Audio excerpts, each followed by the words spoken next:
नमस्कार, आप देख रहे हैं एचएस बिहार। मैं हूं आदेशपुरी। बिहार में कोविड का महामारी चल रहा है, लॉकडाउन किया गया है और जब से प्रत्यय अमृत आए हैं हेल्थ सेक्रेटरी बनकर, तब से मानो उनके हाथ में जादू की छड़ी आ गई हो और बिहार की जो बदहाल स्वास्थ्य व्यवस्था थी, वो एकाएक से पटरी पे आ गई है। सबसे बड़ी बात है कि जब प्रत्यय अमृत जो हेल्थ सेक्रेटरी का पद ज्वाइन किए थे, यानी 27-28 जुलाई के आसपास, अभी से लगभग 15-20 दिन पहले, उस समय बिहार में 10,000 टेस्टिंग फैसिलिटी होती थी और अभी जो है, कल तक हम बताएं, 1 लाख पार कर चुकी है टेस्टिंग फैसिलिटी। लेकिन इसमें एक प्रश्न है कि जहां जब 10,000 टेस्ट होते थे बिहार में, उस समय भी लगभग जो संक्रमित मरीजों का आंकड़ा था वो 3,000 के आसपास रहता था और 1 लाख होने के बाद भी लगभग 3 से 4,000 के बीच में ही आंकड़ा है। तो ये काफ़ी आश्चर्यजनक है और बात माने हम नेता प्रतिपक्ष की, तो उनका कहना है कि जो सरकार है, उसे चुनाव कराने की जल्दी पड़ी हुई है और ऐसे में जो है वो आंकड़ों का गड़बड़ झाला चल रहा है। आंकड़ा दबाए जा रहे हैं, छुपाए जा रहे हैं। हमने कल ही एक रिपोर्ट दिखाया था पीएमसीएच का, जिसमें कि आधे सीट वहाँ पर जो हैं वो खाली हैं। लगातार 3 से 4,000 लोग मरीज बिहार में बढ़ते जा रहे हैं और पटना में जो है सबसे अधिक मामला है, जो पॉजिटिव जो मरीज हैं उनका। ऐसे में प्राइवेट हॉस्पिटल को भी दिया जाता है कोविड इलाज करने का अधिकार। वहाँ भी जो है प्रमुख अस्पताल हैं उनके सीट भरे हुए हैं, पीएमसीएच में जो हैं वो खाली हैं। तो ऐसे में आखिर जितने भी मरीज हैं वो जा कहाँ रहे हैं? और कोई भी जानकारी जो है, पहले जो है स्वास्थ्य व्यवस्था की बदहाली की जानकारी जो है वो हमेशा आ जाती थी। वहाँ पर भर्ती होने वाले मरीज या उनके परिजन या फिर मीडिया कर्मियों के द्वारा वहाँ पर बदहाली के जो रिपोर्ट है वो जारी किए जाते थे। लेकिन आखिर 15-20 दिनों में ही ऐसा क्या हो गया कि बिहार के जितने भी हॉस्पिटल हैं, वो सरकारी हॉस्पिटल, वो पटरी पे आ गए और सारी सुविधाएं मुहैया करा दी गई। और सबसे बड़ी बात है कि आखिर बिहार क्यों तब चेतता है जब पूरे दुनिया में उसकी जगहसाई हो जाती है। आपको बताते चले कि मार्च में लॉकडाउन किया गया और लगभग 27-28 जुलाई तक जो थे, बिहार के स्वास्थ्य व्यवस्था की स्थिति जो थी काफ़ी बदहाल थी।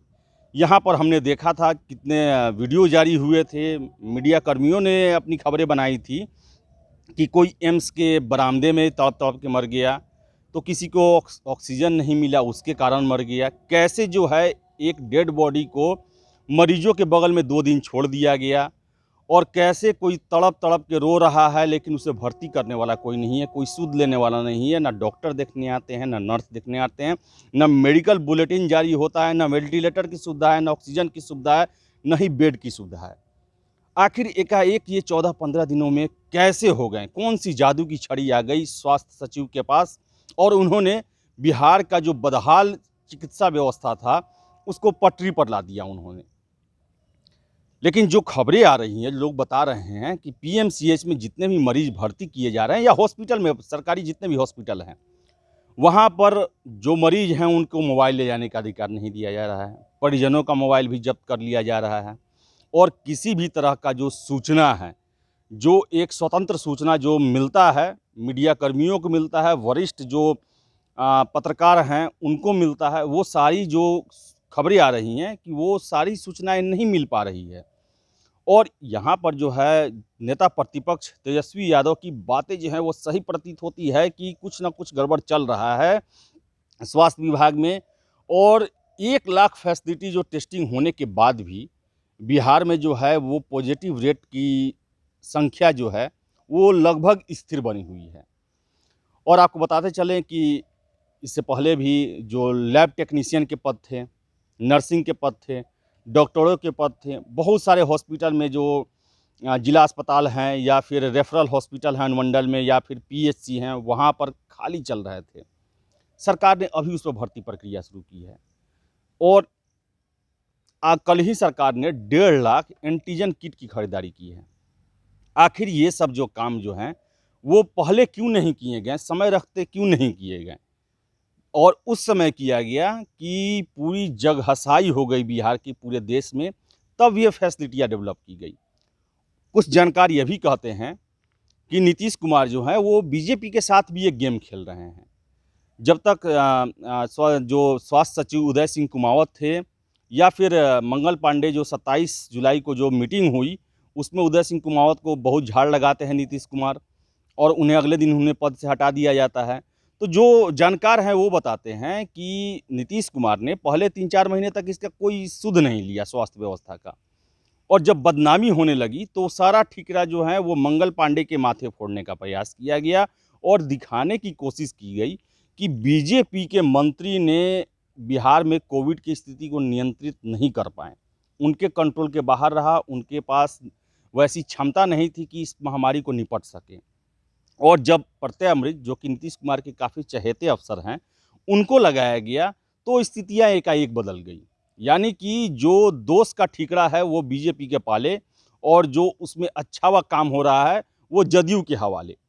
तो ये एक मैसेज देने की कोशिश की गई है और ये बात सही है कि बिहार में जो है इलेक्शन कराना है समय से, और इसके लिए जो है ये टेस्टिंग फैसिलिटी या जितनी सुविधाएं हैं वो युद्ध स्तर पर बढ़ाई जा रही है। अगर ये काम मार्च अप्रैल में किया गया रहता तो आज जो है बिहार में कोविड की स्थिति जो होती काफ़ी अच्छी होती, नियंत्रण में होती, और जैसा यहाँ पर एक मचा हुआ था आपाधापी और हाहाकार मचा हुआ था वैसी स्थिति नहीं होती, और कितने लोग जो हैं जिनकी मौत जो है कोरोना के चलते हो गई वो नहीं हुई रहती। लेकिन बिहार का तो शुरू से नियम है कि हम तब आते हैं, होश में आते हैं जब पूरी दुनिया हम पर हंसती है। आपने देखा होगा कि इसी तरह शिक्षा विभाग में ही कैसे मैट्रिक और इंटर में चीटिंग होते थे। जब उसकी पिक्चर वायरल हुई एक वैशाली के स्कूल की, पूरी देश में, पूरे दुनिया में उसका चर्चा हुआ, लोगों ने हम पे हंसा।